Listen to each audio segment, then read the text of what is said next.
prosperous period of art and culture in Europe. The Renaissance began in the 14th century in Italy, but later grew and spread to the rest of Europe and lasted until the early 17th century. The origins of the Renaissance trace back to feudal Europe, a time when serfs worked the fields of their lords, and in exchange for a significant portion of their harvest, the serfs received little more than protection from their lords. But in the mid-14th century, bubonic plague devastated the world's population in one of the world's most famous epidemics, known as the Black Death, which decreased the population of Europe by 25 to 30%. The shortage of workers forced lords to start treating their serfs better. They were paid better wages and granted more freedoms.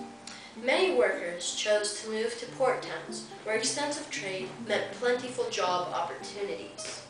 The migration of the workers led to urbanization of certain areas, such as Florence, where businesses were starting to sprout in the new cities. Businesses, such as the Medici Bank, led to certain families gathering extreme wealth. The Medici family used their wealth to pay for large-scale Renaissance architecture was inspired by the architecture of classical Greece and Rome. The earlier Gothic architecture was asymmetrical and complex.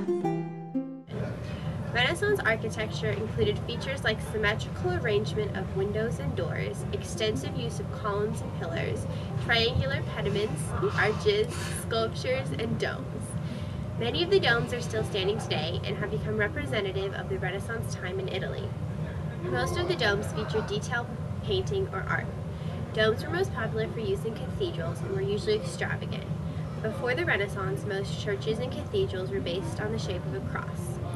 Michelangelo Buonarroti and Filippo Brunelleschi were some of the most prominent architects of the time. Filippo Brunelleschi innovated the use of domes in architecture and spent most of his life designing the perfect dome. He used more than 4 million bricks in the construction of the dome and invented a new hoisting machine for raising the masonry needed for the dome. He created the first patent for his creations. St. Peter's Basilica featured the most popular use of dome architecture. Located in the Vatican City today, it holds over 60,000 people, probably the largest Christian church in existence. During this time, many great artists were hired by the Medicis and other wealthy people to create magnificent works of art for Italy. Such artists as Michelangelo, Da Vinci, Raphael, and Donatello arose during this time.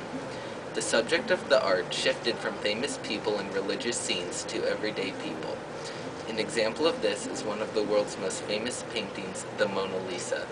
During this period, the style of the art changed as well. Medieval paintings were two-dimensional and simple, while Renaissance artists incorporated aspects such as shading and began working with perspective for the first time. The most recognized works created in the Renaissance include Da Vinci's Mona Lisa and the Last Supper, Raphael's The School of Athens, Michelangelo's David and the Sistine Chapel. Still today, these are some of the most famous works and artists that have ever existed. Humanists were also greatly influenced by the language and sophisticated manner of classical Greek and Roman authors. This caused them to reconsider the traditional medieval teaching. The belief that people who withdrew themselves from the world soon changed, as humanists promoted a more liberal lifestyle, stating that living actively in society was honorable. It thus led way for a more commercial and urban society in Italy. Francisco Petrarch was the father of humanism and one of Italy's most well-known poets. He promoted the works of classical literature and often traveled to foreign countries to find more texts.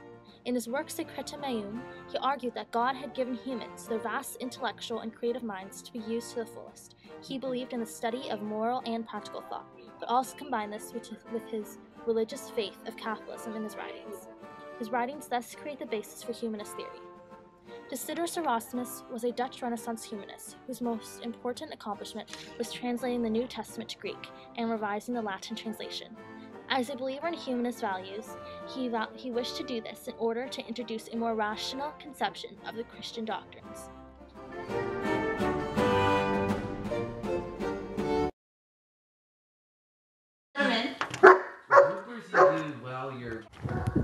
What's doing? I did? No, Yeah. there's a weird comma on there. Okay, here.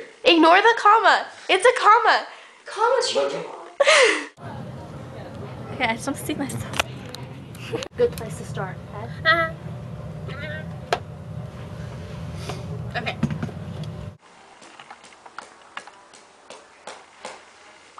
I really like this dog.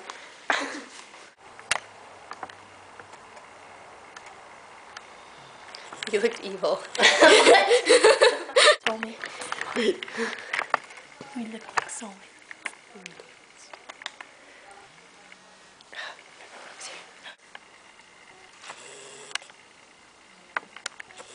Francisco Petrarch was what? How do I say that name?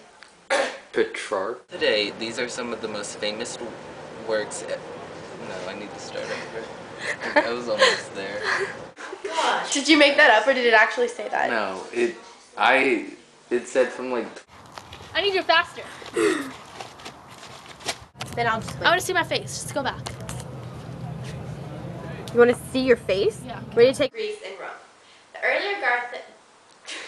Just start over. Casson said she can only stay till 4. It's almost 4, isn't it? It's 3. Isn't that almost 4? That's an hour. You guys, our group is gonna be so good.